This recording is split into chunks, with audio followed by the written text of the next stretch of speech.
राजस्थान में सचिन पायलट के अनशन के बाद सियासी हालात तेजी से बदलते जा रहे हैं। पायलट लगातार बागी तेवर अपनाए हुए हैं। फीडबैक कार्यक्रम से दूरी बनाकर पायलट ने साफ संकेत दे दिया है कि वह पीछे हटने को तैयार नहीं है। दूसरी तरफ सीएम अशोक गहलोत ने दिल्ली पहुंचते ही संकेत दे दिया है कि विधानसभा चुनाव में पायलट समर्थकों के टिकट काटे जा सकते हैं। सीएम गहलोत ने पायलट को खुली नसीहत देते हुए कहा कि ऐसा कोई काम ना करें जिससे सरकार को नुकसान हो। सबको साथ मिलकर काम करना चाहिए। राजनीतिक विश्लेषकों का मानना है कि कांग्रेस आलाकमान पायलट के अनशन से काफी नाराज बताए जा रहे हैं। हालांकि राहुल गांधी के हस्तक्षेप के बाद मामले को ठंडे बस्ते में डाल दिया गया, लेकिन सूत्रों का कहना है कि कांग्रेस में सचिन पायलट का सियासी भविष्य क्या होगा, कर्नाटक के नतीजे तय करेंगे। राजनीतिक जानकारों का मानना है कि पार्टी आलाकमान कर्नाटक चुनाव से पहले किसी भी तरह का जोखिम नहीं लेना चाहता। कर्नाटक विधानसभा चुनाव के बाद ही पायलट पर कोई निर्णय संभव है। कर्नाटक विधानसभा चुनाव के नतीजे ही सचिन पायलट का भविष्य तय करने वाले हैं।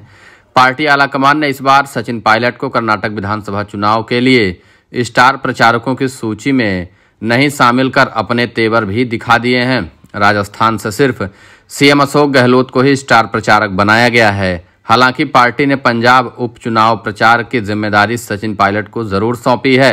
राजनीतिक जानकारों का कहना है कि कांग्रेस आलाकमान इस बार पायलट के अनशन से नाराज बताया जा रहा है। दूसरी तरफ सचिन पायलट के समर्थक लगातार बागी तेवर अपनाए हुए हैं। पायलट समर्थक माने जाने वाले मंत्री राजेंद्र गुढ़ा ने पार्टी आलाकमान को चुनौती देते हुए साफ कहा था कि किसी ने मां का दूध पिया है तो वो सचिन पायलट पर अनुशासनात्मक कार्रवाई करके दिखाए। यदि ऐसा होता है तो छठी का दूध याद आ जाएगा। पायलट समर्थक माने जाने वाले विधायक वेद प्रकाश सोलंकी ने स्टार प्रचारक नहीं बनाए जाने पर इशारों ही इशारों में आलाकमान पर तंज कसा है। पीसीसी चीफ गोविंद सिंह डोटासरा ने गुढ़ा की चेतावनी पर कहा कि पार्टी आलाकमान सब देख रहा है।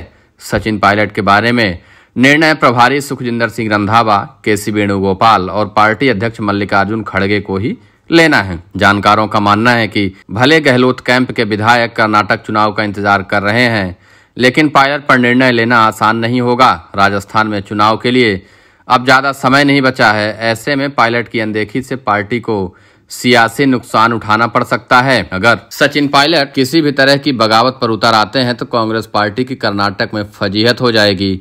आपसी खींचतान को संभालने में कांग्रेस पार्टी कर्नाटक का विधानसभा चुनाव भी हार सकती है। कर्नाटक विधानसभा चुनाव के बाद कर्नाटक का विधानसभा चुनाव ही तय करेगा कि कांग्रेस पार्टी अब अगले कदम अपने कैसे उठाएगी। कर्नाटक कांग्रेस में भी आपसी खींचतान है। उन सभी को समाप्त कर फिलहाल कांग्रेस एकजुट होकर कर्नाटक के विधानसभा चुनाव पर फोकस कर रही है। लेकिन कर्नाटक के तुरंत बाद ही पार्टी आलाकमान मध्य प्रदेश, छत्तीसगढ़ और राजस्थान के चुनावों में पूरी तरह से फोकस हो जाएगी।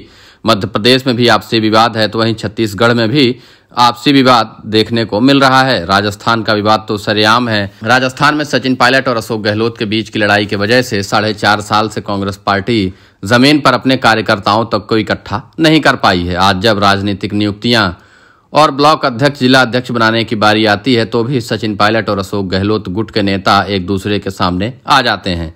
सुखजिंदर सिंह रंधावा और प्रदेश अध्यक्ष गोविंद सिंह डोटासरा दोनों अभी तक कांग्रेस पार्टी को एकजुट करने में फेल साबित हुए हैं।